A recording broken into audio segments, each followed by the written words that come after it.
Welcome to the deep dive. Today, we're plunging into a truly dense and pretty provocative set of sources. Yeah. Excerpts from a document called Illuminati '03 Satanic Possession Makow, Henry PhD.pdf. And this is a deep dive into claims that, well, they're going to challenge a lot of conventional understandings, history, society, even human nature itself. Absolutely. We're going to be exploring some really extraordinary assertions about hidden forces allegedly at play in our world, specifically, as presented in this document. Indeed. And our mission today, really, is to unpack the intricate and, let's be honest, often startling assertions laid out in this material. Yeah. It presents a really comprehensive, almost all-encompassing worldview. It alleges this hidden global power structure, orchestrating major world events, shaping profound societal shifts. Right. So we'll be exploring the key arguments and what the document presents as evidence. We want to help you, our listener, grasp the specific viewpoints within this material without, of course, endorsing them in any way. Definitely not. Our goal is simply to lay out what this source claims, let you understand its unique and, often controversial perspective on things. That's right. So let's unpack this then. What exactly does this source claim is shaping our world? And what kind of world is it describing? What's the basic premise here? Right. The core allegation. A secret satanic cult's dominance. Okay, so the document opens with what it calls an overture. It sets a pretty dramatic stage, actually. It describes a scenario that sounds, and it uses these words, like the script for a 50s science fiction movie. Right. Where humanity has allegedly been taken over by a satanic cult. Now, this isn't presented as something you can easily see. No, it's hidden.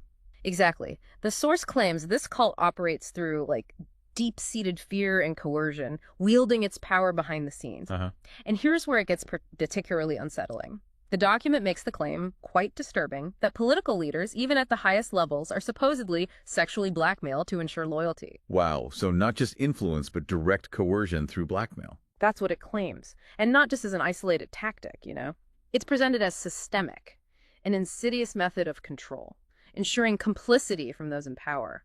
And what's really striking about this alleged operation is the claim of, simultaneous visibility and secrecy. How so? Well, the source asserts that while the cult's symbols, things like phallic monuments, pyramids are supposedly everywhere, embedded seemingly innocuously in public spaces, architecture, even corporate logos. Right, you see those symbols mentioned a lot in these kinds of texts. Exactly. But its actual name is rarely mentioned. This paradoxical presence, according to the document, leads to widespread cognitive dissonance among people. Meaning People sense something's wrong, like a disconnect, but they can't quite pin it down. They can't connect these scattered symbols to a single hidden force. I see. And the material goes even further. It alleges society is under constant psychic attack by the mass media. Psychic attack. Yeah, claiming the media deliberately distracts and manipulates the public, ensuring the real orchestrators are never acknowledged. The author paints this vivid picture of humanity as a kind of blind and deaf giant being led astray by what it calls demons. Okay, so if that's the setup, this hidden cult, blackmail, psychic attacks, what's the alleged cult actually doing? What's the goal? Well, Thorse is remarkably direct about that and sweeping in its claims. Go on. It asserts, and I'm quoting here, Yeah. Illuminati bankers are destroying the institutions of Christian civilization, religion, God, race, nation, and family in order to induct humanity into their satanic cult. So it's not just control, it's transformation, a complete overhaul. A dismantling of traditional structures, Yeah. The document explicitly claims these bankers have instigated and financed wars to destroy the nations. Using wars as tools. Effectively, yes. Yeah. Tools of their agenda. And furthermore, it states they've hyped the authors that spread alienation and disillusionment, suggesting a deliberate manipulation of culture, of intellectual movements, to sow discord and despair. So the real conflict, as presented here, isn't the stuff we see on the news, the sort of staged diversions. It's an epic struggle. Illuminati versus humanity. That's quite a claim.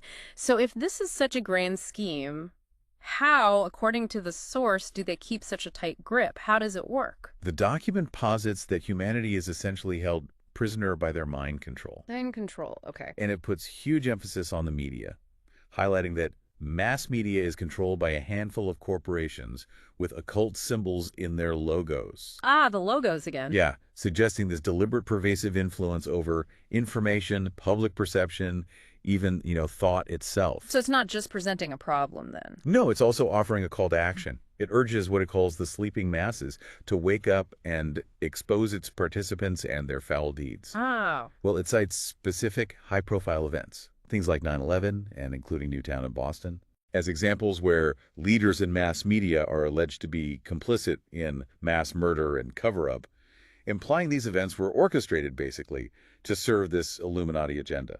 That's a huge accusation. It is. The material suggests the Illuminati needs legitimacy to function, implying that if you expose them widely, you strip away that essential power.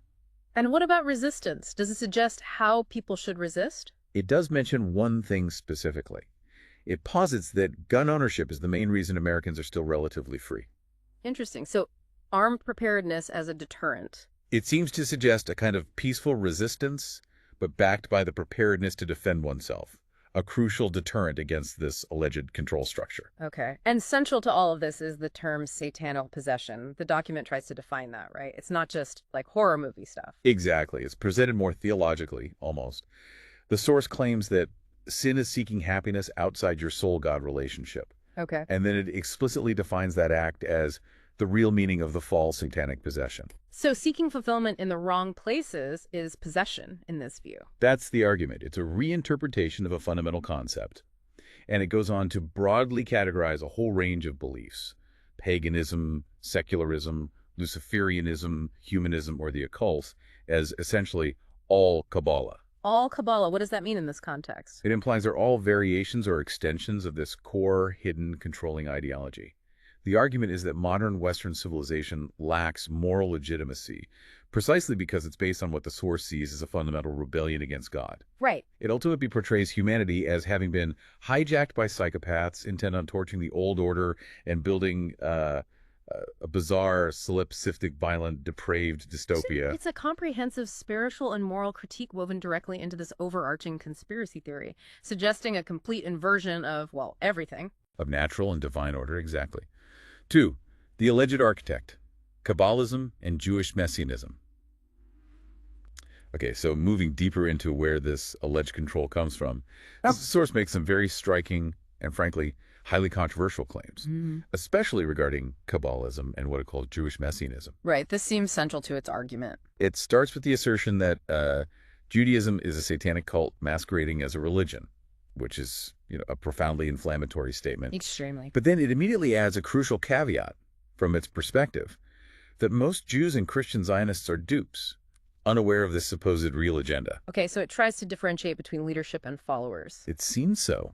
It goes on to state that Kabbalist Jewish leadership replaces God using the nation of Israel as Trojan horse, arguing that this alleged denial or supplanting of God is the hallmark of Satanism. And it contrasts what it calls true religion, where God is knowable, with Kabbalah's assertion that God is unknowable and has no form, linking this abstract idea of an unknowable God to Satanism and an agenda to remake the world in a perverse image. Basically, a world without God's influence. It's really constructing a specific theological argument here to support the conspiracy narrative. Exactly. Reinterpreting fundamental religious concepts to fit its framework of this hidden malevolent force. Yeah, that's a huge claim to unpack. Does the source try to give it historical context? Through its own lens, of course. It does. It points to a specific period, roughly 1050 to 1650. Claiming that during this time, Judaism was regarded as a satanic cult and Jews were considered agents of the devil. Okay, referring to historical anti-Semitism. Well, it frames it differently. It suggests that alongside what it calls a historical Jewish persecution complex, Christians back then held a parallel fear, a fear that Jews hated them and conspired to destroy Christendom. A central part of this alleged fear, according to the source, was the belief that the awaited Jewish Messiah was actually the Antichrist, poised for a global overthrow. Right. The document quotes a source talking about a terrible, mysterious Jewish horde hidden somewhere in the East, waiting for a signal to pour out upon Christendom and annihilate it. Wow. And it states that Jews were accused of various crimes back then: collusion with Mongols, desecrating churches, murdering infants, spreading poisons, practicing what it calls infamous sexual perversities. all stemming, it says, from the medieval view that, as Satan's agents, nothing was beyond the depraved and evil nature of the Jews. Okay, so it's citing historical accusations, framing them as evidence of a long-standing conflict or perception. Yes, and connecting this to the bigger picture, the source tries to trace what it labels Jewish imperialism. Jewish imperialism. Yeah. It draws on a 1923 Hebrew Weekly article, which is presented as prophetic by Léon de Ponsin, who the source calls a French Catholic journalist. This article supposedly claims that Jewry is the only truly cosmopolitan people, and therefore must act as a dissolver of any distinction of race and of nationality. A dissolver. Yes. And the great ideal of Judaism, as interpreted by the source through this article, is presented as the entire world eventually being imbued with Jewish teaching, leading to a universal brotherhood of nations, which is, quote, in reality, a vaster Judaism where all the separate races and religions will disappear. And the source calls that imperialism. It labels it Jewish imperialism, which intends to govern and enslave the world. Yeah. It also cites someone in Elie Fair, identified as a Jew, who allegedly wrote about the Jewish people seeing themselves chosen not for an afterlife, but specifically for dominion over the world. So it's building this case for a historical, religiously motivated drive for global control. That's the core assertion, forming the alleged historical motivation for the whole conspiracy it describes. Okay, here's where it gets, well, even more complex, according to this narrative. To achieve this goal, this Jewish imperialism, the document asserts that it is necessary to abolish Christianity, which represents an insurmountable obstacle. Why Christianity specifically? Well, the source explains that until Jesus Christ, Israel's position was, in its view, clear, destined to govern the world. But Christ, by spiritualizing and universalizing, God's promises extending them beyond just the Jews to everyone, represented a renunciation of a monopoly. Ah, okay. A challenge to exclusivity. Exactly. A challenge to that monopoly on divine favor and a universal mission. This, the source states, created a total and definitive rupture, making a collision now inevitable between these two worldviews. So it pits them against each other fundamentally. Yeah, it presents the idea that if the Jew is right, Christianity is nothing but an illusion, and vice versa, positioning Christianity as a fundamental threat to this specific interpretation of Jewish messianism, suggesting this deep-seated antagonism is key to the whole alleged conspiracy. Right. And this brings us to the alleged mechanics of this Jewish world dominion through something the source explicitly calls the Kabbalah hoax. A hoax. How does it define that? It claims the Kabbalah itself is a hoax, largely based on a text called the Zohar. It specifically alleges the Zohar was falsely attributed to Rabbi Simeon ben Yochai, basically for profit. Okay. The source notes that early scholarly Sephardic Jewish leaders apparently dismissed the Zohar as a hoax initially. They even banned it because they saw its ideas as heretical and dangerous. But it became mainstream eventually, right? According to the document, yes. The ban was allegedly lifted around 1540, and Kabbalah then became mainstream. And the reason for this shift, the source claims, was specifically to underpin belief in the arrival of the Messiah, and with it, Jewish world dominion. So it's tying a historical religious development directly to this alleged conspiratorial agenda. Precisely. So does the source point to key figures in this who supposedly pushed this hoax for that agenda? It does. It states that Sabbatai Zevi, back in 1666, announced he was the Messiah and preached what it calls a Satanic doctrine, summed up in the phrase, "Praise be he who permits the forbidden." Permits the forbidden. What's the logic there, according to the source? The reasoning presented is, well, bizarre. It claims the idea was that doing good keeps the universe too balanced, slowing God's return. Therefore, sin is virtue because it creates imbalance and hastens God's return. That sounds like a complete inversion. Exactly. The source frames it as the essence of Satanism, a fundamental inversion of good and evil, a deliberate subversion of traditional morality. And Zevi wasn't the only one. No, the document claims Jacob Frank, an 18th century figure, took up this torch, leading to the Sabbatine Frankists, who it alleges then spawned the Illuminati. Ah, so there's the link to the Illuminati name. Yes, that's the alleged lineage. The document concludes this section pretty bluntly, stating unequivocally that the Kabbalah is a hoax, but one which governs our deluded and degenerate society. It asserts that for the Kabbalist, good and evil are relative, so evil is an illusion, a concept the source links directly to a moral vacuum. And while it does acknowledge that not everyone who studies Kabbalah becomes a Satanist, It insists Kabbalah is a prerequisite for all Luciferian practitioners. So it's redefining these spiritual paths entirely to fit its narrative of control. A comprehensive redefinition, yes. 3. The orchestrated subversion of society and culture. Okay, so if this is the alleged grand plan rooted in Kabbalism and this idea of Jewish messianism, how does the source claim it actually shows up, in our daily lives, in broader society? Right. The document moves into what it calls the orchestrated subversion of society and culture. And it starts specifically with the sexual revolution and its alleged perversion. Perversion? How does it define that? Very broadly, actually. Anything deviating from what it considers natural and healthy. It then claims the Illuminati deliberately sold sex for its own sake as free love and sexual liberation, which it explicitly labels a satanic inversion. The argument here is that this sexual liberation was designed to weaken marriage by normalizing promiscuity. Okay. And to dehumanize people by promoting physical intimacy without human intimacy. Basically, severing the emotional and spiritual bonds of traditional relationships. And does it get specific about impacts? Oh, yes. Particularly striking are the claims about the alleged impact on gender roles and identity. Such as? The force claims that young women have been reprogrammed to be self-seeking by feminism, asserting this leaves them with nothing to offer but their bodies, transforming them into sluts and would-be porn stars. That's harsh language. Extremely. And it describes this transformation as both perversion and satanic possession. A core assertion in the document is this idea of an insidious psychological war on heterosexuality, marriage, and family. A war on heterosexuality. That's the claim. It says that homosexuality was a developmental disorder, but is now being actively promoted, that transgender confusion encouraged. All is part of this broader subversion. And it doesn't stop there, does it? No. The document then chillingly suggests that bestiality and pedophilia are next in this New World Order effort. Seriously? Yeah. It cites the furries subculture as a supposed stepping stone to bestiality.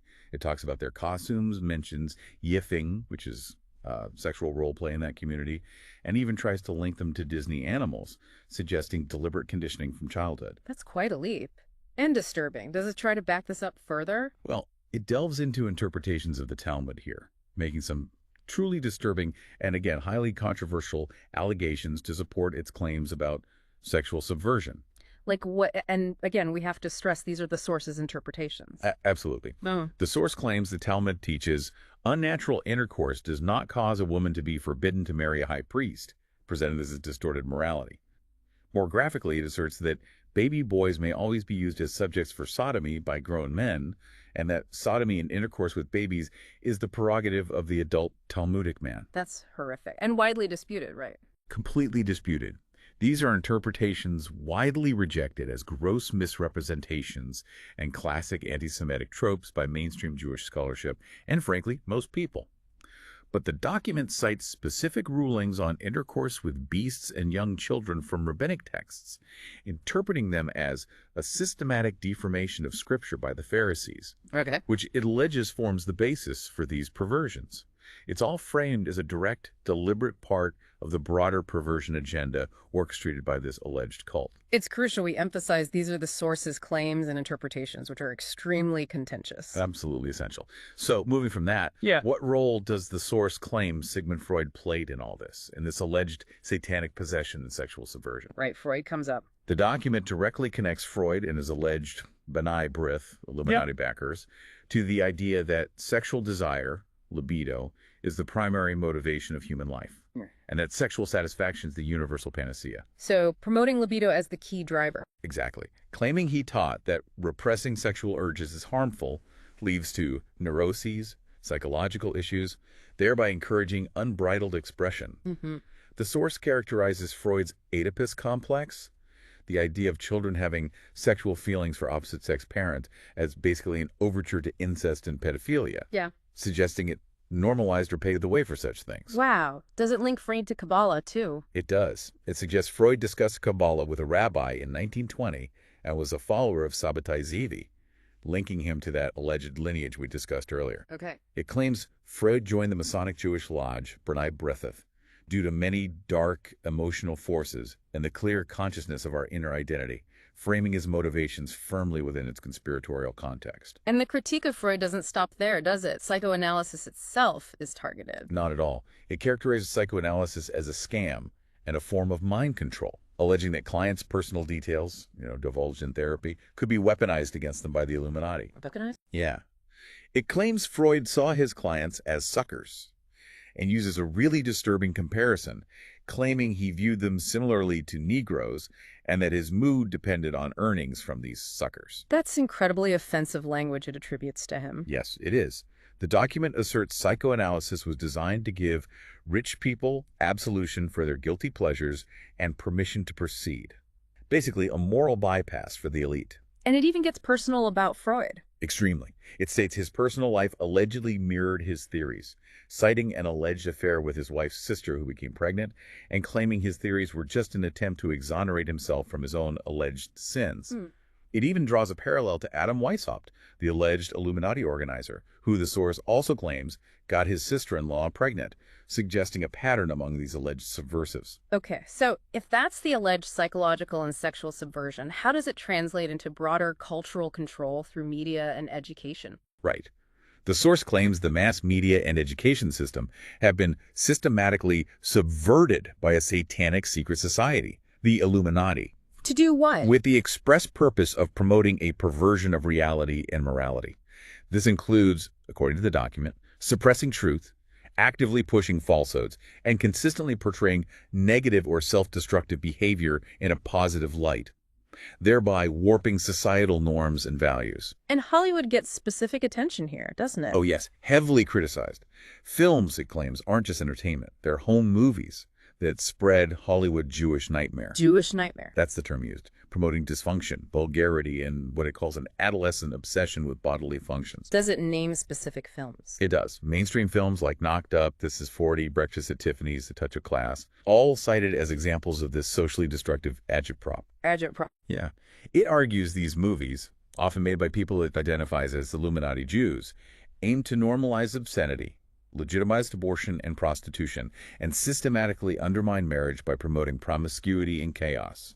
The claim is they're not just reflecting culture, but actively engineering it towards a perverse end. And the education system is implicated too. Absolutely. Presented as a key instrument of this alleged cultural control. It brings up cases like Benjamin Levin, former Ontario Deputy Minister of Education, who faced child pornography charges. Okay. The source claims Levin drafted a sex education program for Ontario kids that allegedly included gender identity in grade 1 and oral and anal sex by grade 7, describing this as concrete evidence of a Masonic, Kabbalist, Jewish, satanic sex cult controlling society through schools. That's a very specific and serious accusation linking personal misconduct to systemic control. Very. Similarly, it depicts Manitoba's anti-bullying action plan as a coercive law to persecute students who object to homosexuality, framing it as ensuring children are groomed for homosexual pedophiles. That's the term it uses.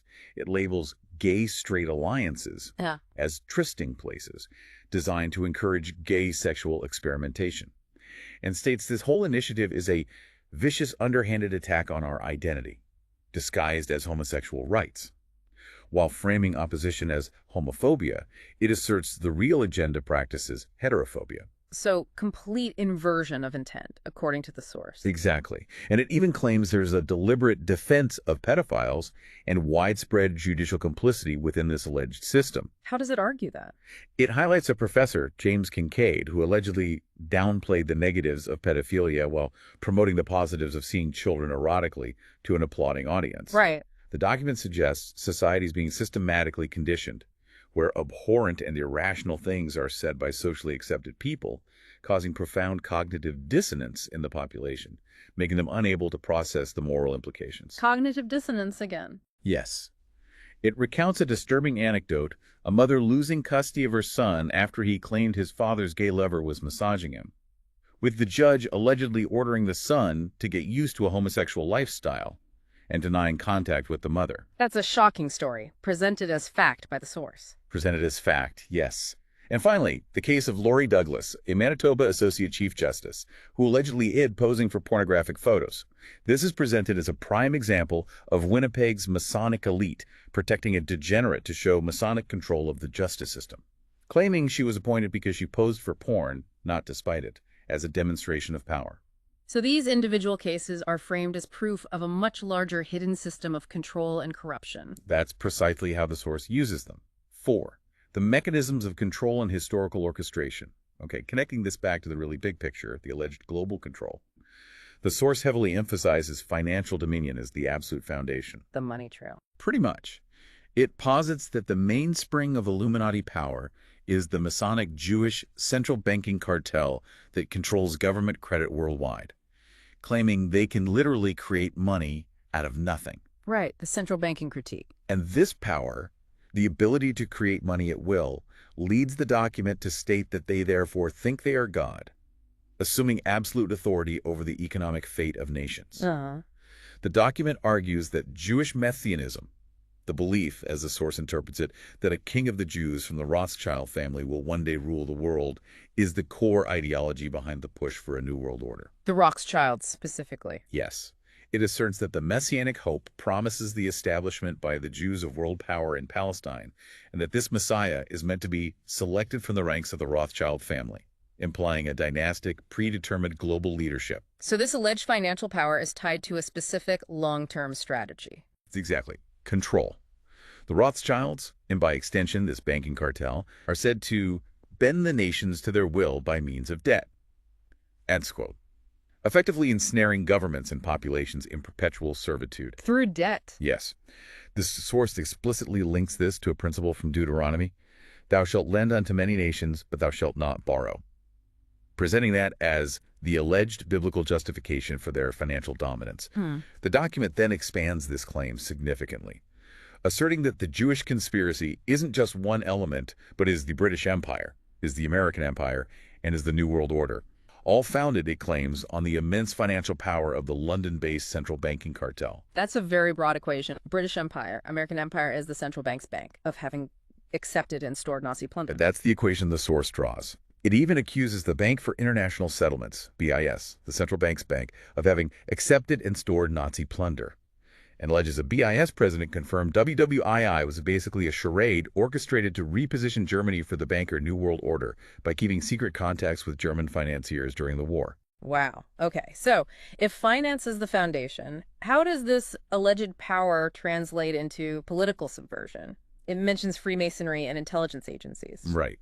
The document describes Freemasonry as Kabbalism for Gentiles and explicitly calls it a Jewish institution, claiming lower-level Masons are deliberately kept in the dark about Freemasonry's devil worship and embrace of homosexuality. It's in the dark. That's the assertion. It claims Freemasonry functions as an efficient private intelligence network designed to ruin a man by meticulously collecting personal data on areas of vulnerability, financial problems, social vice, any guilty secret. How would they use that? The tactics allegedly include Masonic police harassing people or planting evidence, solicitors causing endless delays in court cases, Masons in powerful positions ensuring enemies are dismissed or denied promotions. It paints this picture of a pervasive, hidden system of control and punishment. A sort of shadow network. Exactly. And this alleged infiltration, according to the source, goes right to the top. It claims that historically, a remarkably high percentage of U.S. Congress members, cabinet officials, even presidents like Truman, FDR, Harding, were Freemasons, suggesting a widespread conspiracy to give its members unfair and even criminal advantages. Furthermore, the source explicitly links major intelligence services, CIA, MI6, Mossad as alleged Illuminati instruments, serving the Illuminati agenda, which is world communism. World communism. Interesting link there. Yeah. The CIA, for instance, is claimed to have actively promoted modern abstract art as cultural engineering to undermine tradition, and specifically implicates Gloria Steinem and feminism as CIA creations for cultural subversion. Okay, and MI6. Accused of deliberately sabotaging Allied war efforts. It cites the Prosper Network betrayal in France by a homosexual Freemason, Sir Claude Edward Marjoribanks Danzy, allegedly done to destroy Europe's Gentile best and weaken national identities. That's a very specific and damning claim about WWII sabotage. Very. And disturbingly, the source makes this sweeping, inflammatory claim that 95% of the world's terror, including 9/11, can be traced to this source via the world's intelligence services, especially the CIA, Mossad, and MI6. Basically accusing them of being the source of most terrorism. That's the direct accusation. Yeah. Suggesting they're the primary orchestrators. Okay. Continuing on this theme of orchestration, the document talks about orchestrated wars and false flags as core methods, right? Yes.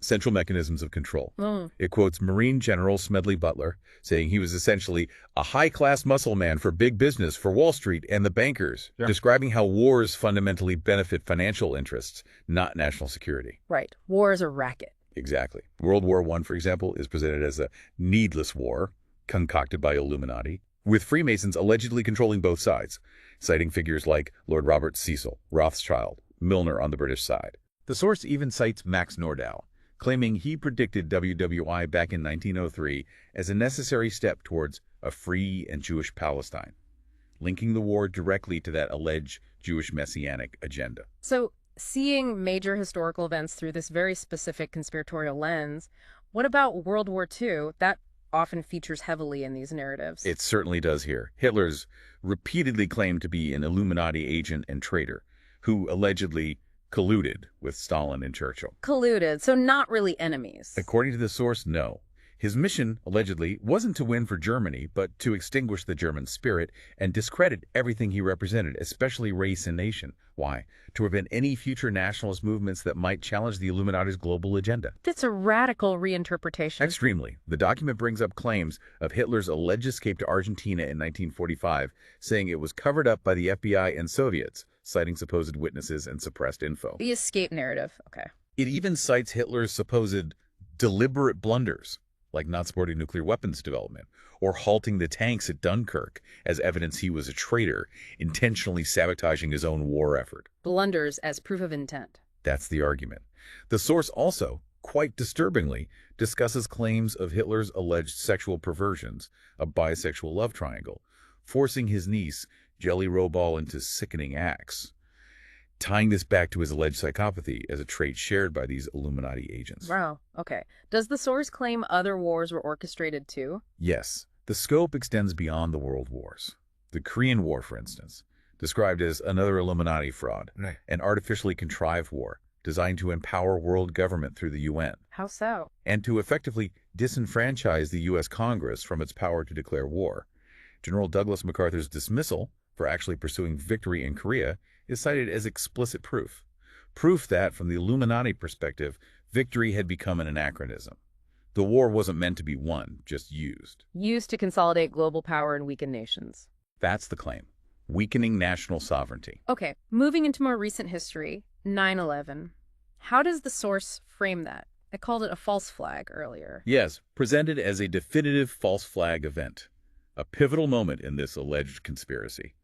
It cites Edward Hendry's book, claiming 9/11 was a fraud and act of treason perpetrated against the American people, and it attributes direct blame to Israeli Mossad as the orchestrators. Mossad again. What specific claims does it make about the event itself? Some startling ones.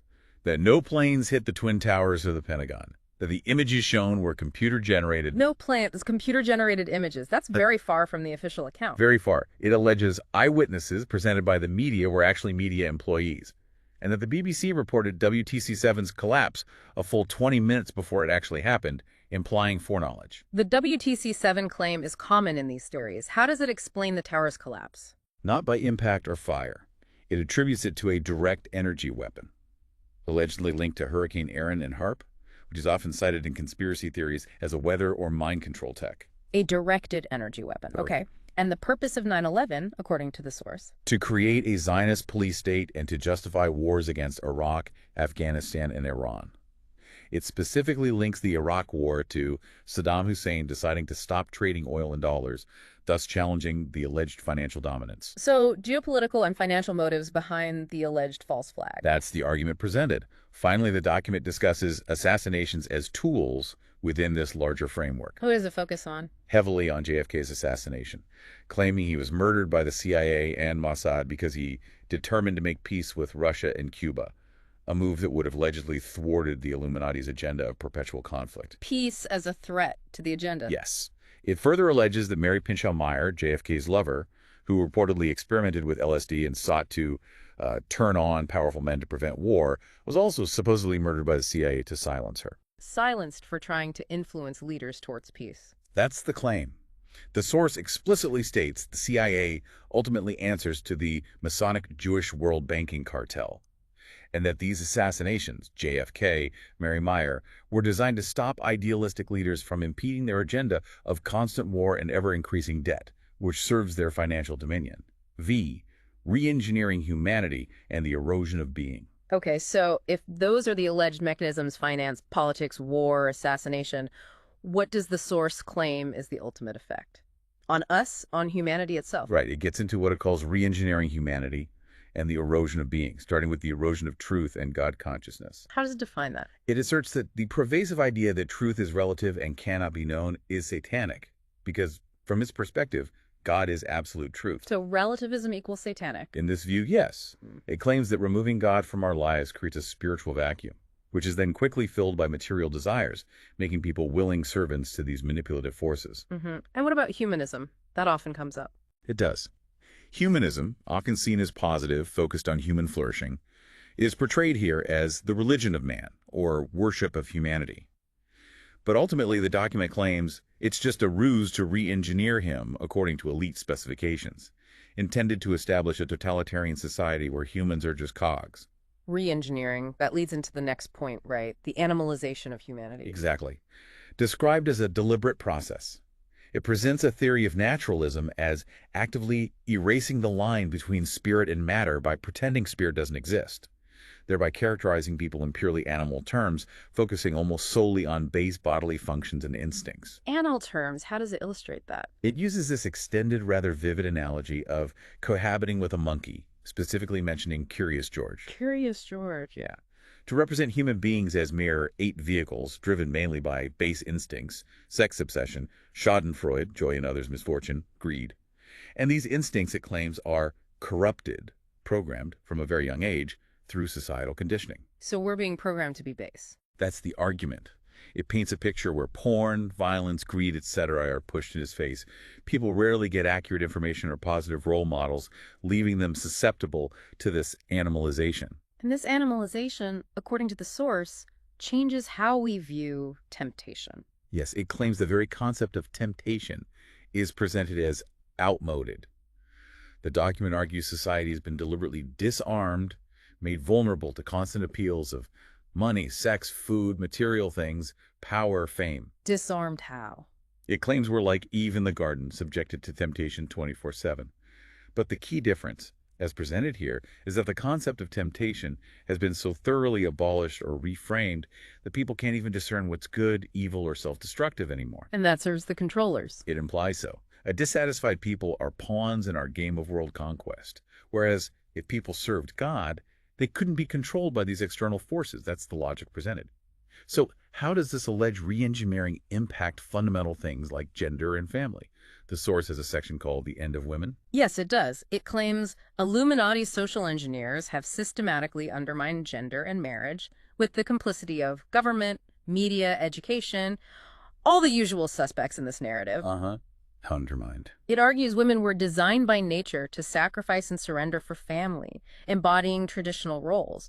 But feminism, according to the source, taught them to be strong and independent, leading, paradoxically, it claims, to a lack of fulfillment because their natural biological instincts are wrong under this new paradigm. So feminism is presented as unnatural and harmful to women themselves. That's the assertion. It states, women have been empowered and men emasculated with the explicit purpose to neuter and re-engineer humanity as a slave race. Neuter humanity. Yeah. Masculinity is defined simply as power, and men are advised to lead in relationships, be the boss to earn respect. Otherwise, they become like a brother or son to their partner, indicating a subversion of what the source sees as natural gender dynamics. Right. And finally, this alleged subversion targets children directly. Yes, the most vulnerable. The document describes events like We Day, those youth empowerment events, as Illuminati communist recruitment and brainwashing pure and simple. We Day as recruitment. How? It claims kids attending are drafted into a cadre and then channeled into any number of Illuminati causes. It points to the event's logo and hand sign, claiming they match occult symbols from Lovecraft's Necronomicon, the as above, so below maxim. Occult symbols at a youth event. That's the interpretation. It also notes a professor making the Hebrew shin hand sign, seeing these as covert signals. It claims the event uses the guise of charity and social good to twist their sincere efforts in favor of their satanic agenda, creating a nameless sense of grievance without suggesting real solutions, making kids receptive to their influence. So even positive-seeming initiatives are framed as manipulation. What about education more broadly? Well, complementing this alleged indoctrination, the source highlights the decline of grammar. Decline of grammar. How does that fit? It's presented as a disturbing sign of cultural decline and an indicator of broader cultural disintegration driven by this subversive force. The inability to write a proper sentence, even among educated people, isn't seen as accidental, but as an intentional erosion of order and clarity. Intentional. Yeah. It suggests flouting the rules of grammar is treated like another form of liberation and revolt, correlating this disregard for structure with what it calls a satanic era where the laws of God and nature are distorted and reversed. So breaking grammar rules is like breaking moral laws in this view. That seems to be the argument. If fundamental rules of language, like math, are challenged, it's part of a broader suspension of reality promoted by these alleged controllers to make people more pliable. Outro. So what does this all mean? I mean, we've just taken a really deep dive into an extraordinary and pretty sweeping narrative presented in these sources. Yeah. It claims to reveal this hidden structure of global control influencing, well, everything. Finance, politics, our personal lives, even our most fundamental relationships. The author paints a vivid, definitely disturbing picture of a world where almost every aspect of society, financial systems, education, culture, is being systematically subverted by a secretive, powerful entity with a very specific long-term agenda. Indeed. The material presents a highly unified, incredibly detailed theory, a world orchestrated by powerful, secretive entities with very specific goals. It asserts that major historical events, contemporary social trends, they're not accidental, Right. but rather carefully planned components of a long-term blueprint to reshape humanity, establish a new global order. The claims touch on everything from, the alleged origins of modern banking to the very nature of human identity and spirituality, weaving this tapestry of interconnected conspiracies. It certainly paints a comprehensive, if profoundly unsettling, picture. In this deep dive, it was about exploring the claims, the perspectives within the provided source material, allowing you, our listener, to understand the arguments the author puts forth. We've laid out the assertions as they appear in the text, from alleged motivations of secret societies to their claimed methods of cultural, historical manipulation, including, some very sensitive and controversial content, always presenting it as the source's viewpoint, never our endorsement. Absolutely. And this raises, I think, an important question. Given the sheer scope, the extensive nature of the alleged conspiracies and hidden agendas outlined here, claims touching nearly every facet of human experience, historical events, often presenting a completely inverted view of reality. How might one critically assess such sweeping narratives, such claims about reality, about human agency? How do you navigate claims of this magnitude without either just dismissing complex issues outright or, on the other hand, falling prey to unverified, potentially harmful narratives? Yeah. Certainly gives you a lot to consider, doesn't it? Yeah. About how you process information, how you construct your own understanding of the world around you. A lot to consider, as always. Thank you for joining us on this deep dive.